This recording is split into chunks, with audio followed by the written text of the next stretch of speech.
Have years. ఈరోజు మనం DSC school assistant గణిత శాస్త్రము తెలుగు మరియు సంస్కృత అకాడమీ ఆంధ్రప్రదేశ్ వారి బుక్ అండి. ఇందులో గణిత శాస్త్ర బోధనాభ్యసన శాస్త్రంలో ఉన్నాము.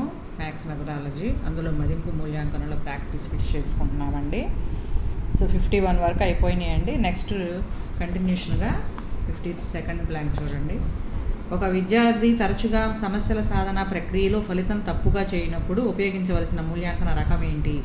లోప నిదాన మూల్యాంకనం అండి. ఇప్పుడు సమస్యల సాధన ప్రక్రియలో ఫలితం తప్పుగా చేయనప్పుడు.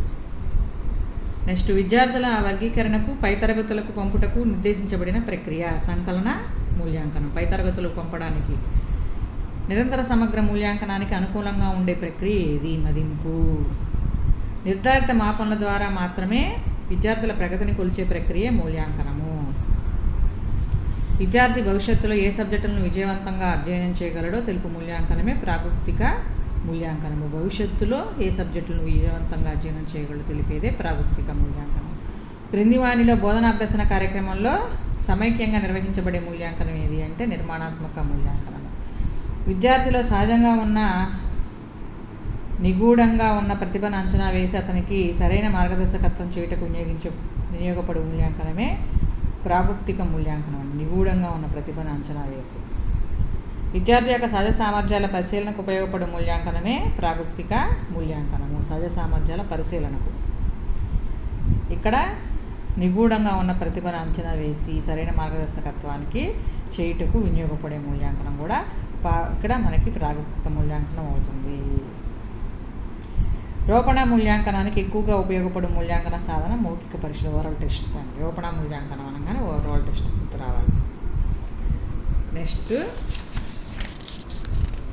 61th బ్లాంక్ చూడండి. సంగ్రహణాత్మక మూల్యాంకనంలో ఉపాధ్యాయునికి ఎక్కువగా సహకరించే మూల్యాంకన సాధనాలు రాత పరీక్షలు. నిర్మాణాత్మక మూల్యాంకన ఉద్దేశం ఏంటి? విద్యార్థి అభ్యసన పట్ల నిరంతర ఫీడ్బ్యాక్ అందించుట. తర్వాత జాబితా 1, జాబితా 2 జతపరచడం ఉంది. మ్యాచింగ్. రూపణ మూల్యాంకనానికి బోధనాభ్యసన ప్రక్రియ పట్ల నిరంతర పరిపుష్టి. సంకలన మూల్యాంకనానికి విద్యార్థిపై తరగతులకు పంపుట, పై తరగతులకు పంపడానికి సంకలన మూల్యాంకనం అవుతుంది. లోప నిదాన మూల్యాంకనం వచ్చేసి విద్యార్థి బల దుర్బలతలను అంచనా వేయుట. బల దుర్బలతలను అంచనా వేయుట. సి. నెక్స్ట్ ప్రాగుప్తిక మూల్యాంకనం వచ్చేసి విద్యార్థి సహజ సామర్థ్యాలను అంచనా వేయుట. ఇవన్నీ గుర్తుపెట్టుకోవాలి ఒకసారి. రూపణ మూల్యాంకనం వచ్చి బోధనాభ్యసన ప్రక్రియ పట్ల నిరంతర పరిపుష్టి అవుతుంది. సంకలన అంటే పై తరగతులు విద్యార్థుల్ని పై తరగతులు పంపడానికి. లోప నిదాన అంటే ఏంటి? బల దుర్బలతలను అంచనా వేయుట. ప్రాగుప్తిక మూల్యాంకనం వచ్చేసరికి సహజ సామర్థ్యాలను అంచనా వేయడం అనేది వస్తుంది. మదింపు అనే ప్రక్రియకు సంబంధించి సరైన దానిని గుర్తించండి. నిర్మాణాత్మక మదింపు, సంగ్రహణాత్మక మదింపు, ఇవి రెండు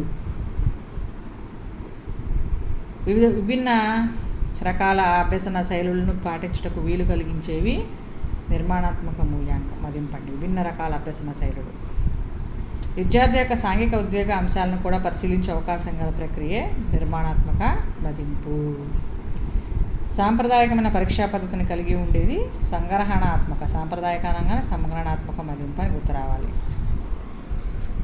విద్యార్థులకు వారి సాధనను మార్కులు, ర్యాంకుల రూపంలో అందించినదే సంగ్రహణాత్మక మదింపు.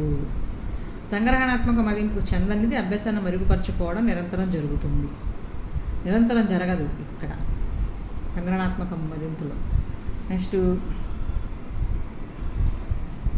ఒక వ్యక్తి ఏమి నేర్చుకున్నాడో వివరించే సామర్థ్య పరీక్షా రకం అని సాధనా నికషం నిర్వచించిన వారిలో ఒకరు దారండైక్. సాధనా నికష లక్షణం కానిది ఏది? బోధనాభ్యసన ప్రక్రియ పట్ల నిరంతర పరిపుష్టి. నిరంతర పరిపుష్టి అనేది సాధనా నికష లక్షణం కానిది. ఒక నిర్దిష్టమైన క్రమానుసార బోధన మూలంగా విద్యార్థి ఆర్జించిన సామర్థ్యాలను వ్యక్తిగతంగా మాపనం చేసే ప్రయత్నమే సాధనా నికష.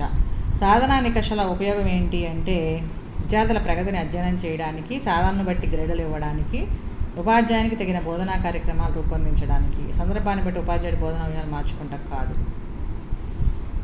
సాధనా నికష తయారీలో సోపానాలను వరుస క్రమంలో అమర్చండి అంటే బ్లూ ప్రింట్ తయారీ ఫస్ట్ బ్లూ ప్రింట్ తయారీ అనేది సెకండ్ స్టేజ్ అండి. ఫస్ట్ స్టేజ్ వచ్చి భారత్వ కేటాయింపు, తర్వాత బ్లూ ప్రింట్ తయారీ, తర్వాత ప్రశ్నల తయారీ, తర్వాత గణన సూచి, గణన కల్పన తయారీ. భారత్వ బ్లూ ప్రింట్, ప్రశ్నల తయారీ, గణన సూచి, గణన కల్పన తయారీ. నెక్స్ట్ వీడియోలో రిమైనింగ్ బ్లాంక్స్ కంటిన్యూ చేస్తానండి. Thank you.